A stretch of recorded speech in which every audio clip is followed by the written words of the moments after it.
Welcome everybody to Central Eastern Europe Partner Monthly Gathering. You might be wondering why is it One Click Factory who is organizing all these discussions on the hot topics on the market. And here's why. One Click Factory, after being nominated as CSP indirect provider for Central Eastern Europe, is trying to get the community together and is sending a clear message for all the market. We're not here to help you sell CSP licenses. We're here to help you grow the Dynamics business and increase the overall cloud share in the region. That's the initial goal. And regardless of what question you have for the Dynamics, whether you would like to upgrade customers to cloud or have CSP related questions, or maybe you would like to prepare your solutions to app source, or you would like to see how Power Platform should be or other solutions should be integrated with Dynamics questions. Regardless of what question is, we're here to help you. And I would really invite, if you haven't joined One Click Factory CSP program yet, I invite you to join, as this program doesn't have any commitment from your as a partner side, but yet this would enable us as your partner to help you on your way to cloud. Today, we're having a discussion on a very interesting topic, and yet on the topic that we are quite tired about already, pandemic. How do we help customers recover from the pandemic? As we understand that this crisis, as all the other crises that we've seen on the market so far, on the history so far, it will end. And for us, of course, we have to get ready, to get prepared, and we have to use this time not only to survive, but also to prepare for post-pandemic period, which will appear with its own challenges and its own opportunities. And it is more opportunity side that we are looking for. As always, we want this webinar, this discussion to be a live event. So please use the chat button that you see on your right. There are various ways on how can you share your opinion, feedback, ask question. The general rule that we like to keep is that if you have a question and you want the panelists to answer that question, please use the questions answers field. But if you want to share your tip, your insight, your experience, use the regular public chat. And this time, I would like to know where are you coming from. So please use that public chat to tell us where are you from. I have, let's see. Oh, so we see Lithuania, Serbia, good. And I hope that some more partners from other regions are joining. Please let us know. Once more, I am about to introduce you panelists, but before we do that, I would like to hear your opinion on the situation that you as company are at the moment. So let's have some poll, let's have some engagement, and let us know, did your organization think of some kind of strategies in place to help customers recover from this pandemic area?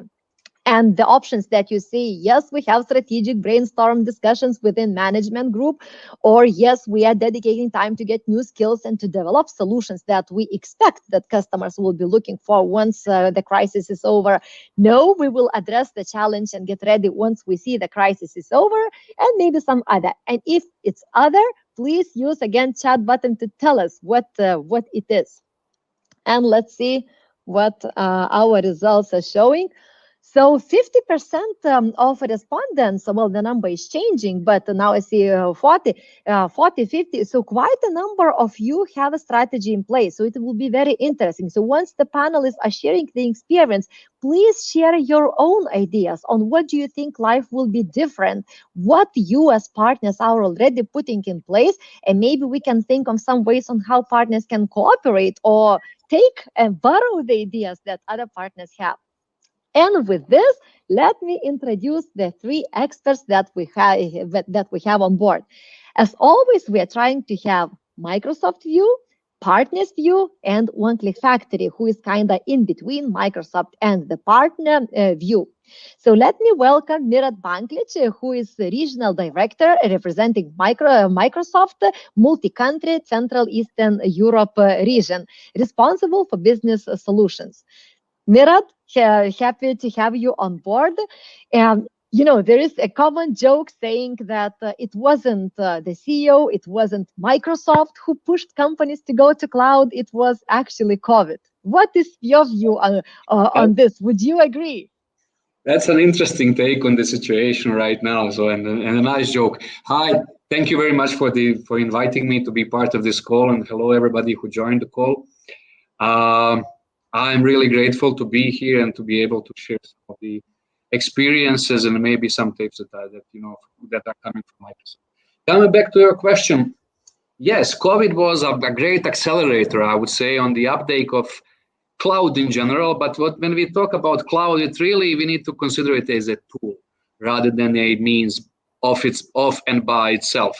So what happened is that everybody in the spring last year and so on suddenly had the need to do remote work, to support their customers wherever they are, to continue basically business operations and keep their business as resilient as possible in that situation. And cloud was really the easy way to get that quickly. Okay. And at the same time, I mean, yes, we've been investing a lot into the cloud in many areas, from the infrastructure to productivity, and of course, to business solutions. I must say that we do have some significant uptake, I would say, and there we have been sharing some of the information, for example, for Teams, how many daily users we have and monthly users, and how this growth was really exponential in the beginning, and we still keep this level of engagement. What I'm really, looking into what we need to do forward basically is cloud is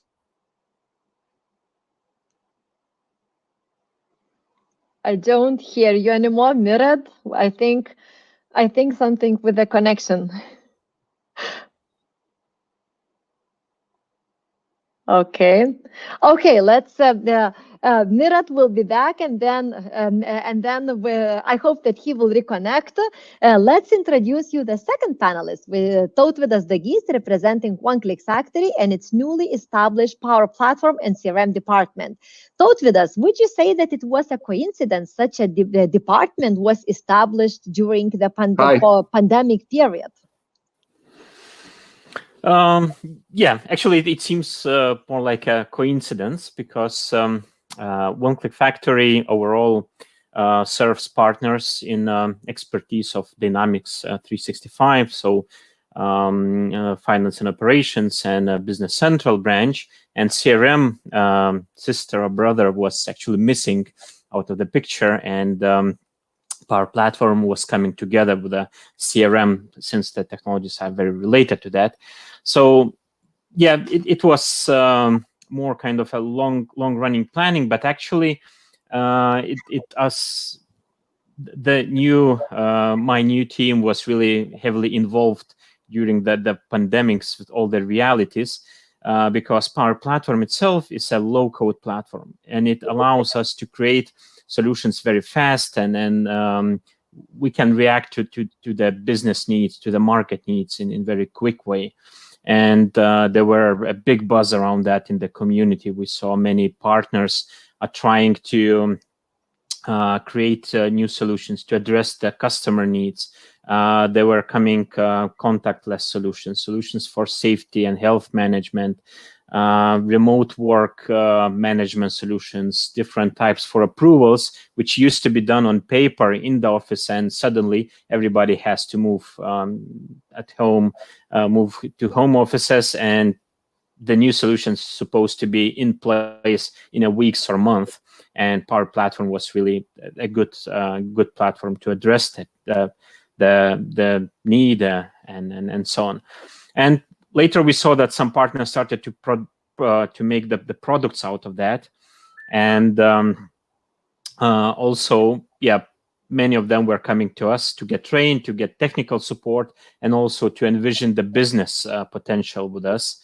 That was actually one of the reasons why we started to grow this Power Platform and CRM team. And now we're ready to serve partners. Okay, so Yep. I hope that you will share some tips on what can we do and what do you expect that customers will be looking out of the demand that we see from the market today. Mirat, back to you. You were gone for a Yeah, couple of I minutes. got disconnected. So this is also a story about, you know, the connectivity and how dependent we are on with the internet. Let me go back to my original comment. So um, just imagine that we didn't really have cloud, like, and this pandemic happened. I mean, 10 years ago, if it happened, I think that, you know, the economies in the world and all of us as well would have been much more affected than we were able to cope in this pandemic. And in this sense, what I'm hearing, and recently I've spent quite a lot of time in Microsoft in modern workplace, so Office 365 areas and so on before. Um, a lot of customers complain that they are not ready to go to the cloud. Or should we move to the cloud? Or should we embrace the online services? Are they safe or secure enough and so on? But recently, it's can we afford not to be there? And coming back to the comment about, you know, yes, we do. Many of our customers, many of the biggest users have, you know, ERP systems, CRM systems that have been used for years and years and years. Microsoft is not a company that comes in and says, okay, let's rip and replace everything, because you have invested so much money, time, and effort into building up the existing infrastructure. What we are suggesting is, yes, take the journey to the cloud at your own pace. Take what you need. Take maybe an augment or enhance your existing infrastructure with something that only lives in the cloud. And one thing or one area that is coming up on top of low-code application development platforms that Vidas has just talked about is also, you know, artificial intelligence and how we can actually infuse the existing solutions and work on top of the existing data in our on premises or cloud ERP or CRM and other business solutions in order to get better insight and in order to be better connected to our customers. You also mentioned that Microsoft does have all the tools in place already and quite many offers available for customers already. So I will be looking forward to you to share all these offers and solutions that you have developed for partners already. But that we have in our agenda. So let's wait for that. Cool. And lastly. I would like to introduce Peter, representing company GoPro, CEO of GoPro.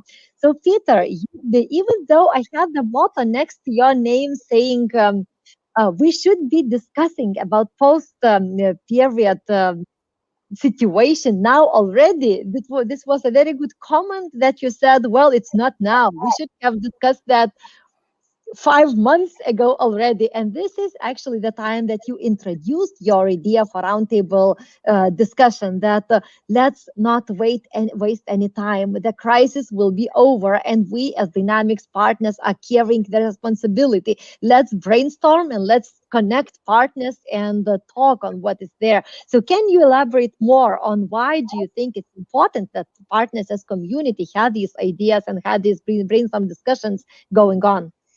Sure, Inga, and thank you very much for inviting me and for organizing this whole event, because I still believe it's very important to share. And I'm here not only to share, but also to learn from everyone involved. The thing is that, you know, as you said at the beginning, the history tends to repeat itself. And this is, at least in my career, I don't know, I've stopped counting, but it was more than 2 major crises, right? And, you know, there's a pattern, there is a rhythm to it, if you will. We don't know why it's going to happen, but we can bet pretty safely that it's surely going to happen.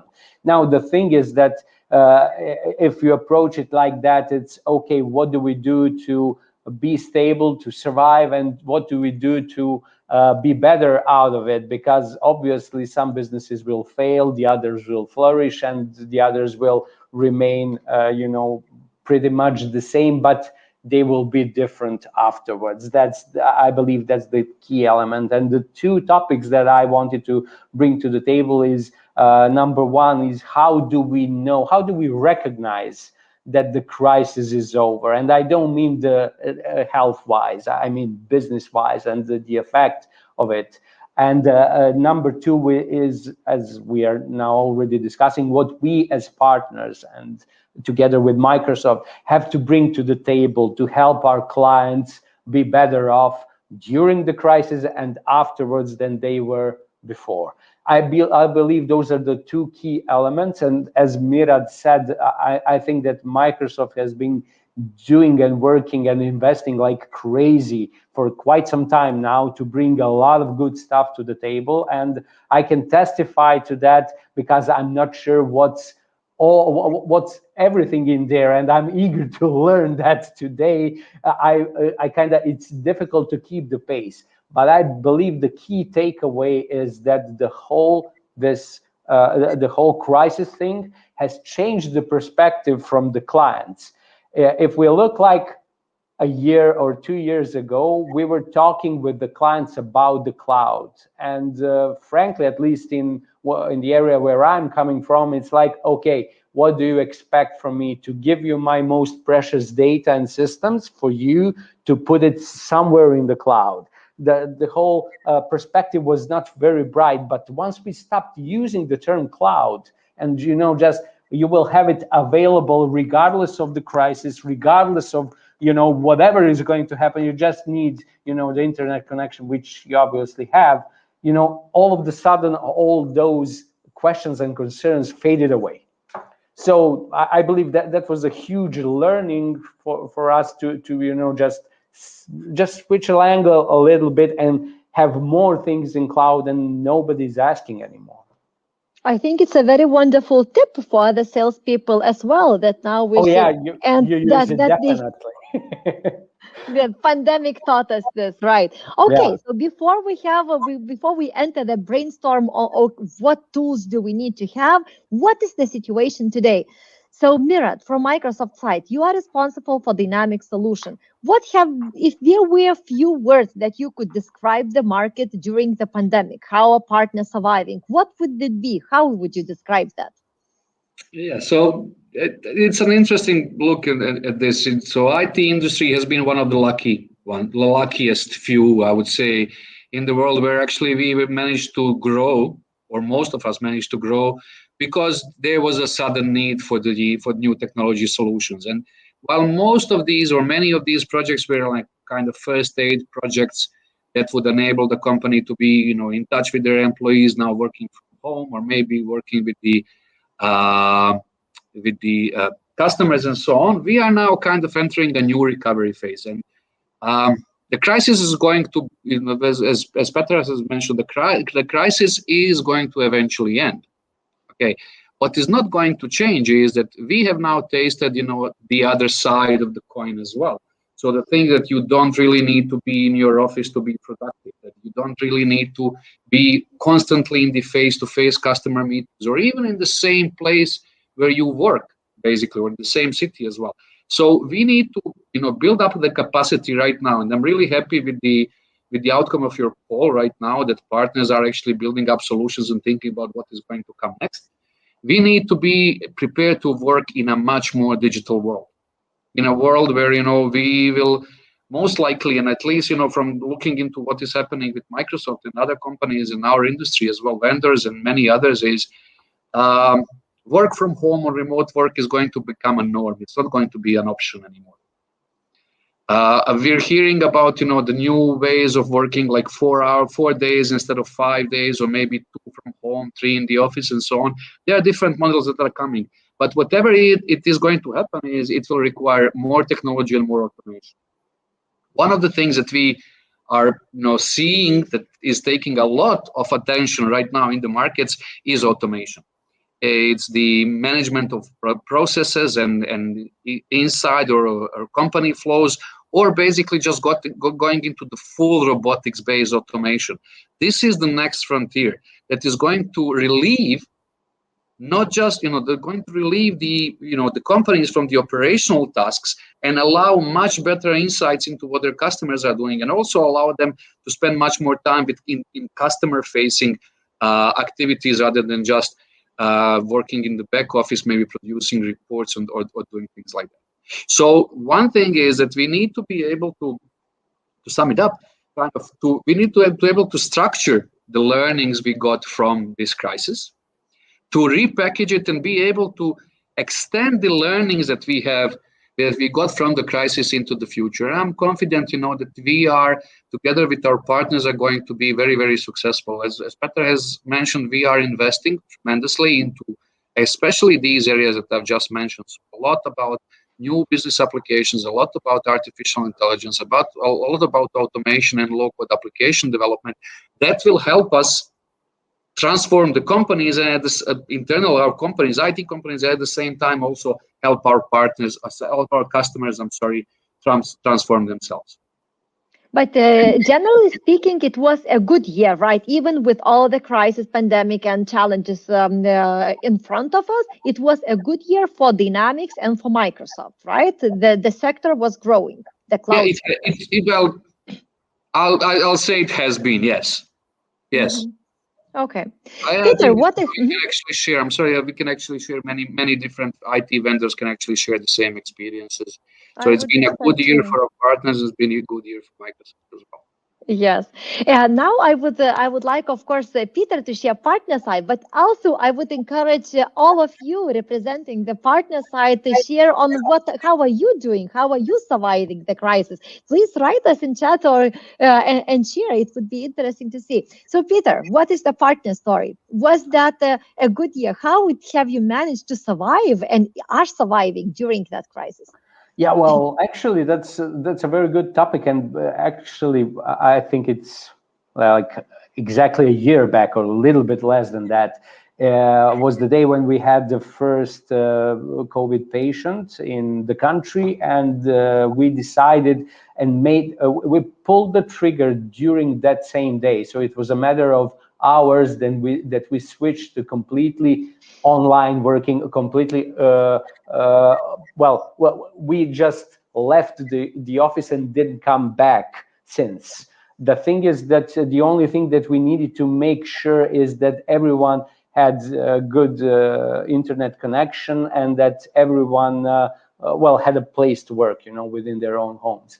The first like if you're walking into a dark room, you need to stop and to adapt to what's going on and then move forward. I believe that was basically what we did, but it was a matter of days that we just figured out that since we are going to work like that for an unknown amount of time, what we needed to do for sure is to make our processes as close to perfect as we could. And this goes in line with what Mirat shared, and this is just one partner's perspective, is that you got to automate as much as you can. You got to make sure that your processes will serve you good. It isn't, the technology enables us to do that easily, but there's a lot of work involved into that. And it's a transformation of the company, without any particular plan to do that in advance. And I must say that we did it very successful. I'm very proud of the team that performed that. The thing is that after we have done that and stabilized the company, and we made sure that we are in a very good shape, then we had to deal with the customer's perspective. And I would divide them in two categories. What we saw is, those that are really early adopters and that saw the chance and the opportunity, when everything is happening like this, let's change as quickly as we can and be in a better shape during the crisis, because we didn't know how long it will last, and afterwards. And those that are, let's see what happens, let's see what the others will do, and follow along. And I believe those are the two major categories. And the thing is that what we are experiencing now compared like a year back, is that more of the companies are adapting to this state. I wouldn't call it necessarily the new normal, because it influences a lot more than just businesses. I mean, people miss each other, and I hear that a lot. They want to be together, share their thoughts, and just be in the same physical space. But the thing is that life has to happen, and it happens online. It happens differently and things roll on. And as someone else put it, this whole thing proved one thing for sure, is that working from home is not as much fun as the employees thought it would be, and it's not that terrible as the management thought it would be. It's somewhere in between, really. And this is what we are experiencing with all the tools that we have, is that it's really not a pain. You miss people, but you have everything that you need with you. And I think that's the gold of the story. And also remember you saying that this new normal, it's now has a huge impact. It goes, no, I don't want the new normal. Oh, I yes. want Yeah, I want the back normal, but with all the goodies that this thing has brought. It's like, this is, and Mirad is completely right. I agree 100% with you. It's not, there's no going back to the way we did things. And if we just narrow it down to that, it's like a switch to, I don't know, fiber optics for internet and dial-up. I think it's, you're not going back to dial-up no matter what. And I think it's the same for what we're experiencing now, business and technology-wise.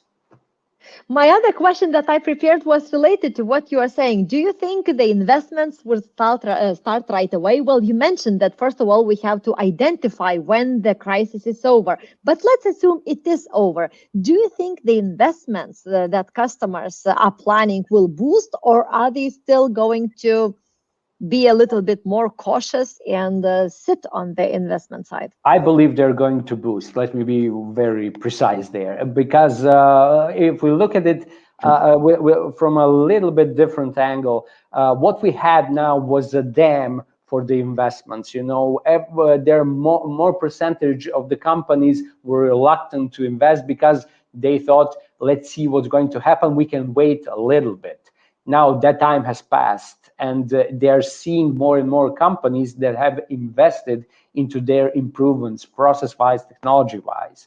And the thing is that they are seeing now more and more companies that are their competitors that have invested, and they are now in a better shape than they were before. So they are now lagging, and that's additional motivator.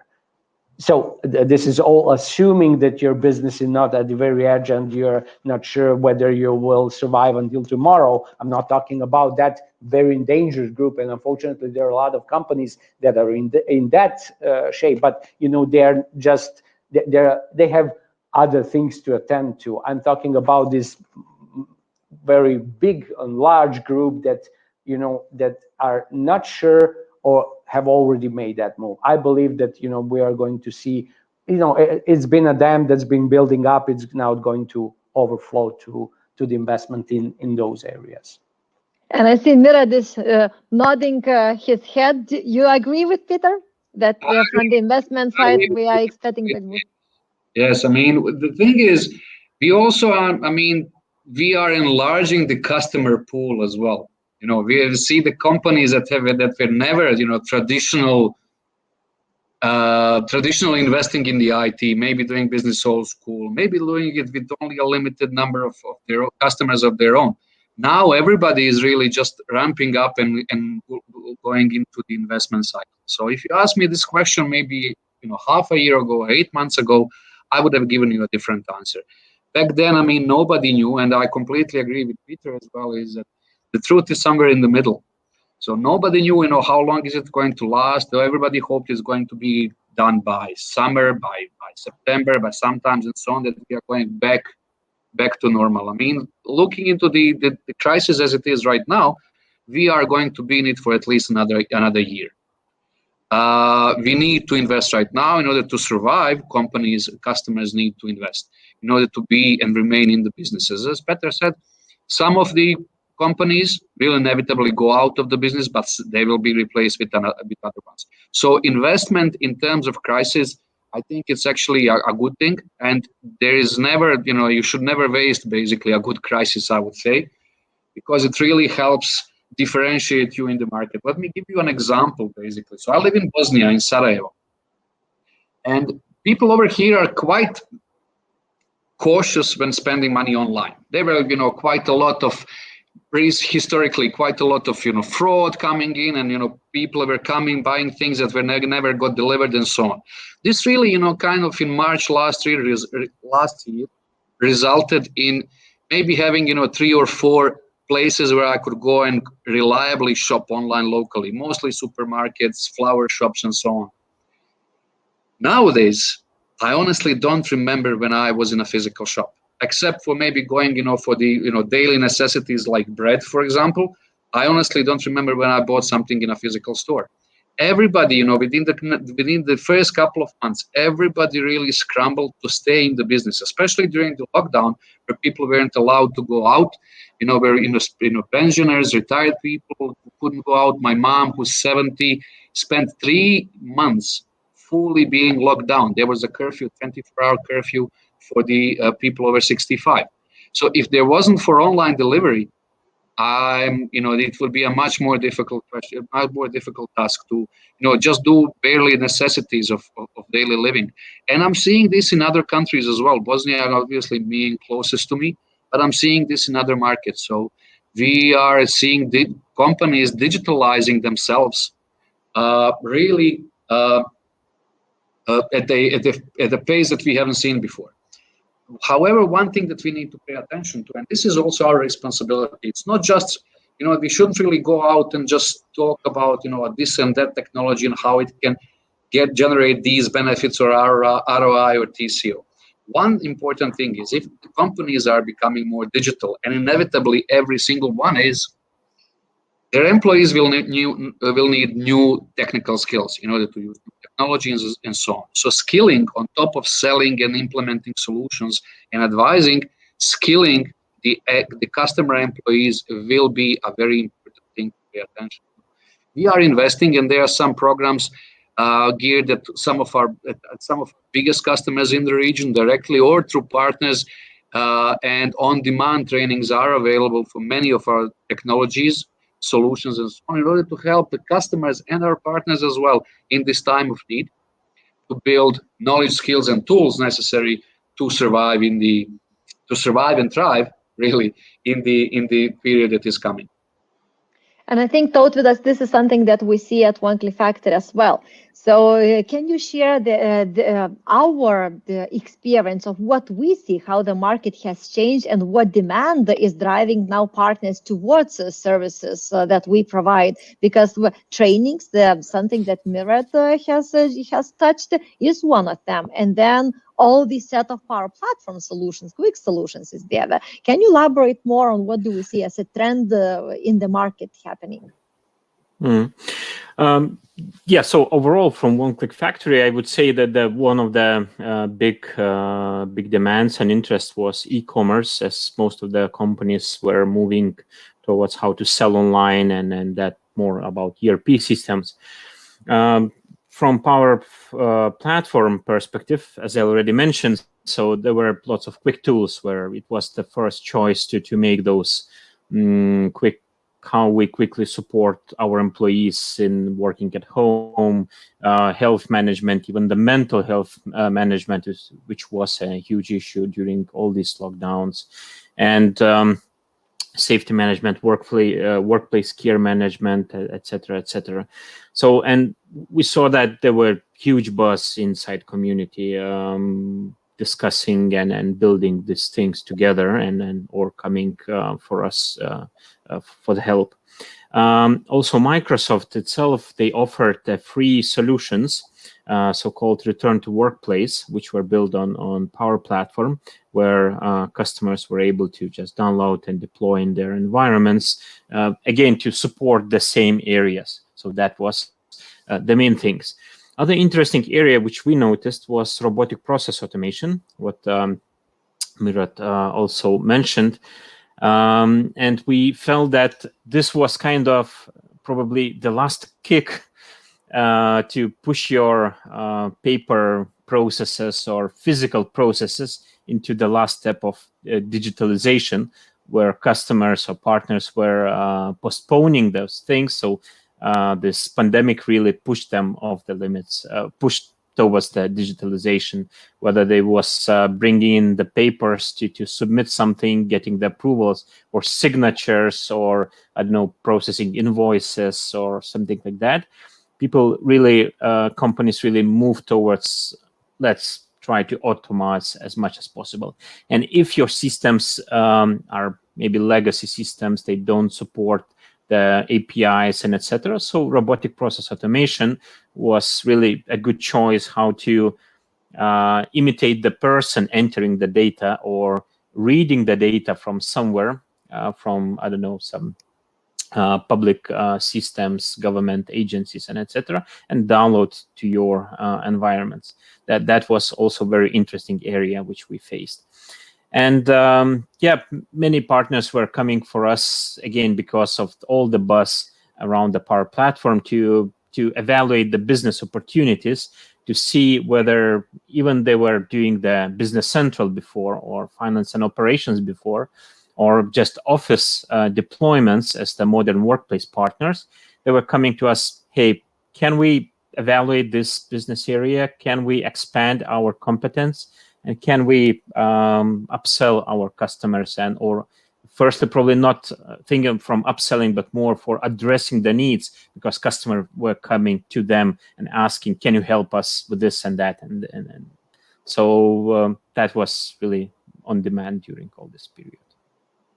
Okay, so now we're entering, well, now that as Tautvydas already mentioned, quick SaaS solutions, let's discuss on what these solutions are available on the market. And Mirat, you mentioned that Microsoft has invested heavily in building tools for partners and customers to survive during pandemic, and then that you also have a strategy and thinking on what are the tools to help customers recover from the pandemic, and also partners drive the business. So now we are going to upload one slide. And by the way, for partners who are joining the session, Mirat is now about to share the offers. We will be distributing more information as in the follow-up. You also can find the acceleration program, CSP acceleration program, that OneClick Factory prepared for partners from Central Eastern Europe in the handout session on your right. So Mirat, what is it that Microsoft has in place? And I know even from my personal experience, my kids were offered the free Office account at their school by Microsoft right after pandemic hit. So Microsoft showed that they are really reacting to the situation, helping market to overcome all the challenges that go with it. So we see the slide already. Thank you for the question. Yeah, I mean, I'm extremely proud on what we have been able to do for the youngest ones across Europe and across the world as well. I mean, I'm also managing the Microsoft Bosnia office here, and we were able to really quickly onboard, pretty much all the students of primary and secondary school in the country to enable them the online learning. And I know in Serbia we have similar experiences, and across many different countries in CE. Speaking about what we are having in place right now, I mean, I was telling you about some of the offers that we were giving away, like at the very beginning, to the customers to be able to quickly build the resilience into their business. Going forward, basically, and you know that Microsoft operates the principle of a fiscal year starting on 1st of July and ending on 30th or end of June next following year. We have a number of commercial offers right now that I would like to talk about. The first one is the enhancement plan renewal on CSP for Business Central. This is an interesting thing, really. I mean, we listen to our customers. As you know, beforehand, everybody who does Business Central on premises with BREP renewals, it's a significant amount of money need to be paid for software maintenance every year. So what we did with this year is we introduced a special offer on CSP, basically allowing either monthly or annual payments. So we are actually kind of allowing the customers to schedule the payments as they see fit and as they are able to pay. And at the same time, we are extending, this is very unique to CSP right now, we are allowing the customers who have this BREP on CSP, which is a cloud program first and foremost, to remain on premises for up to 3 years. So the whole thing is renewal up to 3 years. The benefits are immediate. The price points are very similar, but since we are able to kind of split the payments into several months and so on with no additional penalties, we are giving something back to both customers and partners as well. This offer, of course, is only available in the countries where we have Business Central online offering. So not all of the countries in CE. The next one is an interesting one as well. So I was talking about how companies need tools to be in touch with their own customers as well. Either through CRM or through customer service, and offering better service. With that in mind, we have an excellent promotion again on CSP for the Sales Pro and Customer Service Pro. Sales Pro is really our CRM solution, customer engagement solution. It gives you 4 months for free.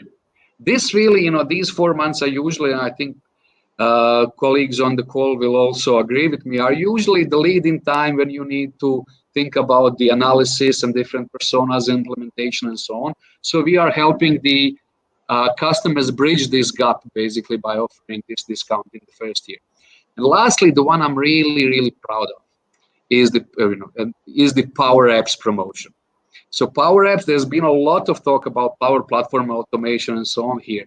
So what we have, and I'm really proud to advertise this, is we have 70% discount on the list price going on for each and every customer or enterprise agreement or CSP until the end of June. This really means that the price point of $10 per user per month for a Power App license is now going to $3 per user per month. And what's more, if the user signs, if a customer signs this for a specific quantity of licenses in this fiscal year, so before end of June, they will keep the price until the end of their contract. So it's kind of, again, another thing that we are giving to our customers in order for them to be easier or quicker in transforming themselves, and also for the partners to give them a much easier segue or entry point, I would say, on discussions with our customers. And I'm not going to forget about skilling. Okay, so skilling is a standing thing. Reach out to me via one click or directly. We have skilling built into our learning portals and to LinkedIn, and as I said, also can actually help out with the biggest or most important and technologically savvy customers build their technical skills for their employees. So these would be it. Most of these are actually, all of these are ending at the end of June. And I hope that we may have a follow-up webinar sometimes in the summer or spring as well, where I could share potentially more good news coming into the next fiscal year that is starting on July 1st. Thank you, Mirat. We have some questions, and I would like to ask these questions, but again, comment on those. We have, at One Click Factory, we have simplified somewhat the offers produced by Microsoft. As Peter likes to say, Microsoft makes everything so complicated that we want to dive deep, but then we have troubles understanding. So if you have any questions regarding these particular campaigns, in most of the cases, we will have the answers. We have somewhat the guides, especially Breadth to CSP guide prepared, and then the skilling initiative that Mirat is talking about. I have these files prepared by Microsoft. To please reach out, and I will share with that. And now I would like, before getting back, I would like to cover some questions that we received. So one of them is, are there any local or EU regulation that prevents some data to be kept out of the country? Slagian is asking. So Slagian, One Click Factory, we have quite a lot of experience trying to helping partners understand the security issue and how all these regulations are happening. Sometimes we see that it's not really regulations for data to be kept in-house inside the country, but some misunderstanding of what those regulations talk about. Regarding this topic, we had a separate discussion, roundtable discussion, that was purely focused on the security side. And we have some guides prepared to help partners understand. I will share the guide with you if you want after the event. Also, if you have remaining questions, we can have a call with our security expert to dive deep. You have another question regarding the Germany. Is that true that the Germany required Azure for Germany to be based in Germany? As far as I know, there is some kind of local regulations that I will double check inside the company. But Mirat, maybe you would like to add more, whether up to your knowledge there are some regulations. I know that we have experts in-house, the One Click Factory, who can help, but maybe you can answer right away regarding Germany at least. I'm not going to answer this on Germany. I'm going to give a more general answer as well. I'm covering 24 countries in CE, and each single country has different privacy regulations and opinions and so on. However, I'm yet to see, a country that doesn't prevent cloud completely. What we need to think about when we talk about online solutions, it's not where the data is located. It's how it is being handled by whom.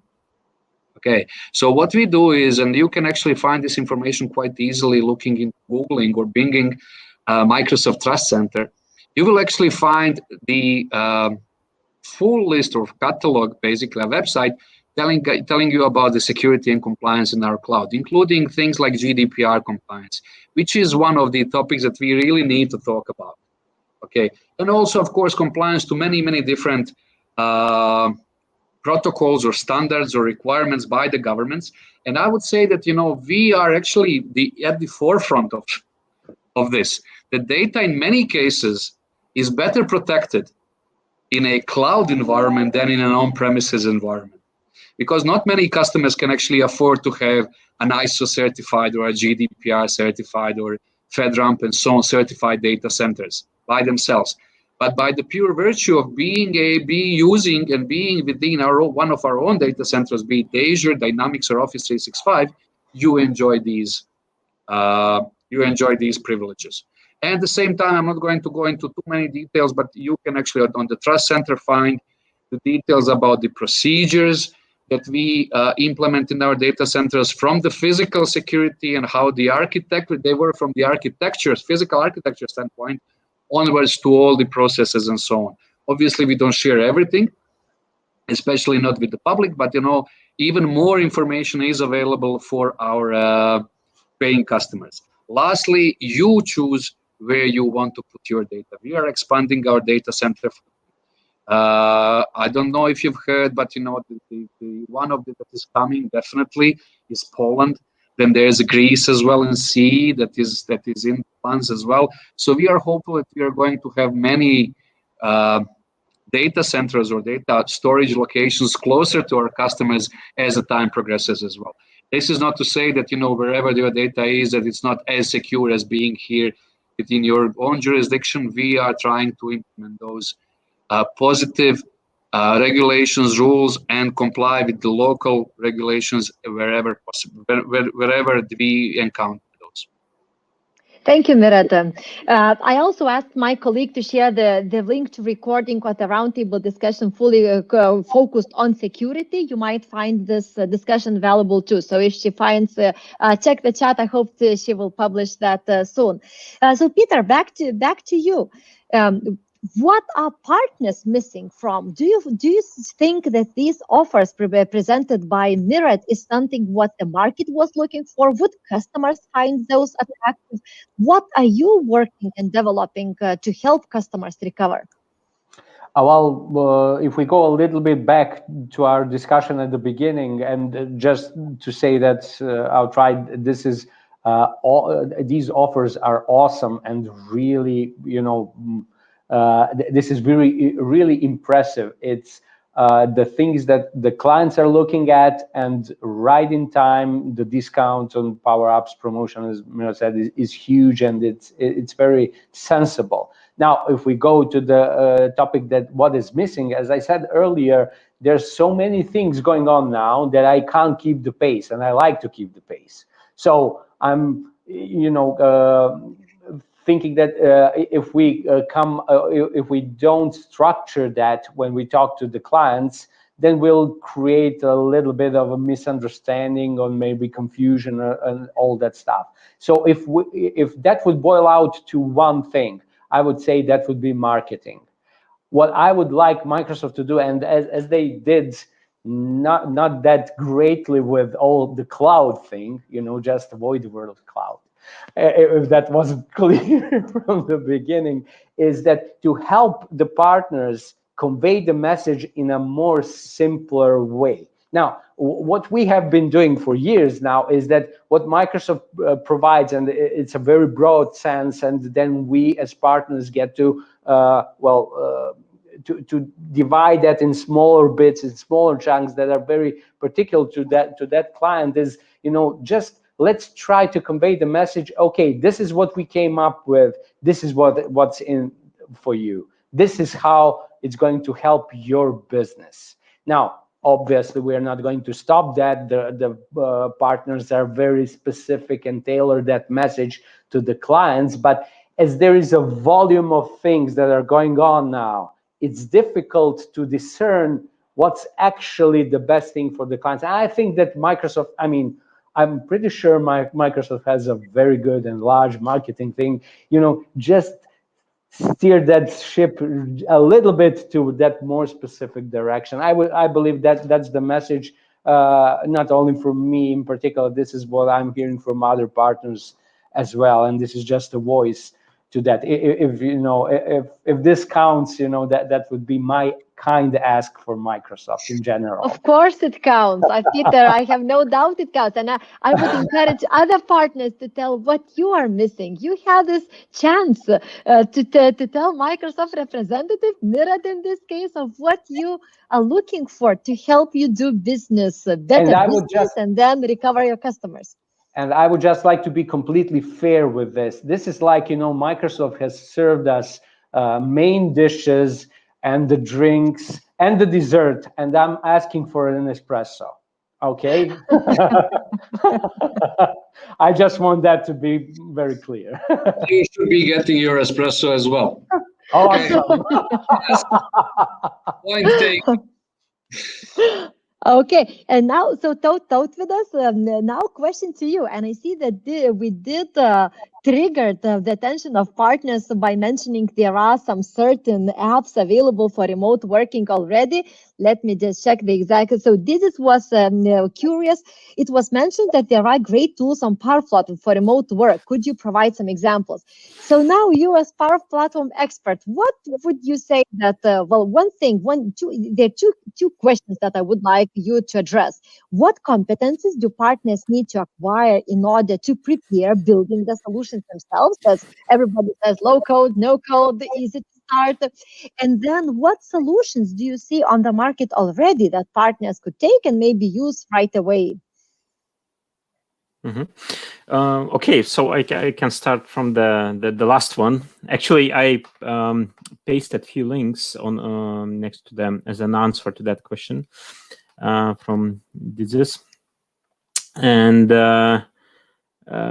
so one is the collection of return to workplace apps. So there is a kind of set of apps which you can download and deploy onto your environment. Another, which was also mentioned by Mirat, it's sample crisis communication app. There is a link, but when you go there, there will be more apps next to it as a templates or sample apps for healthcare and other sectors, which you can explore over there. Now, if we get back to the competencies and trainings, you are totally right that this is about the fast creation, fast development, and etc. And I really love that.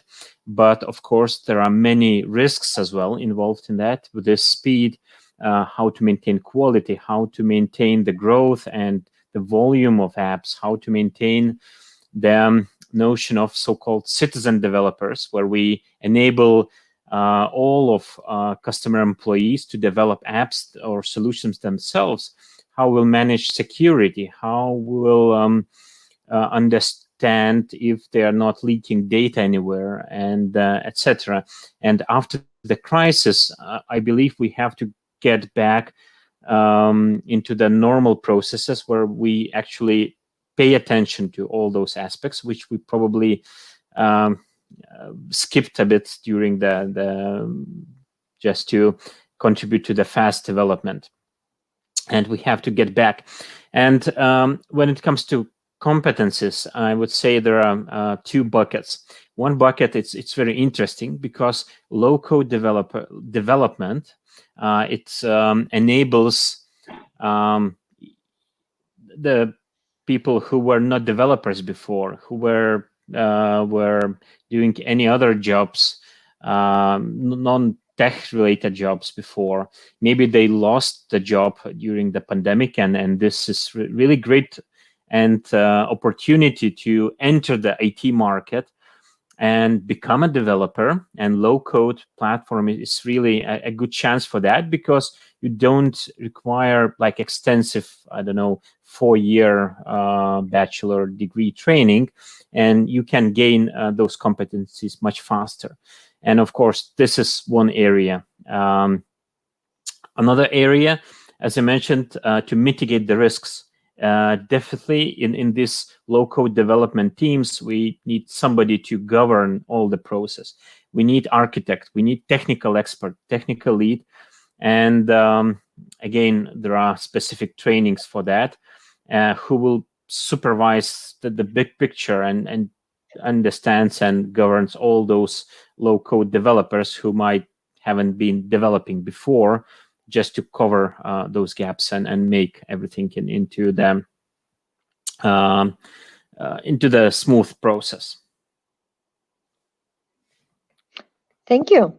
I see that we have another particular question from Slagian. And Mirat, I would ask you to have a look at it. But from my side, I would say that as we are running a little bit out of time, Slagian, we will come back to you. We have a very strong licensing specialist at One Click Factory. And I see your example, and the question that you have is related to upgrading. So we will come back with what we see and what our suggestion or recommendation or answer is. So we will come back to this. Thank you for asking. It's unless Mirat, you would like to answer it right away.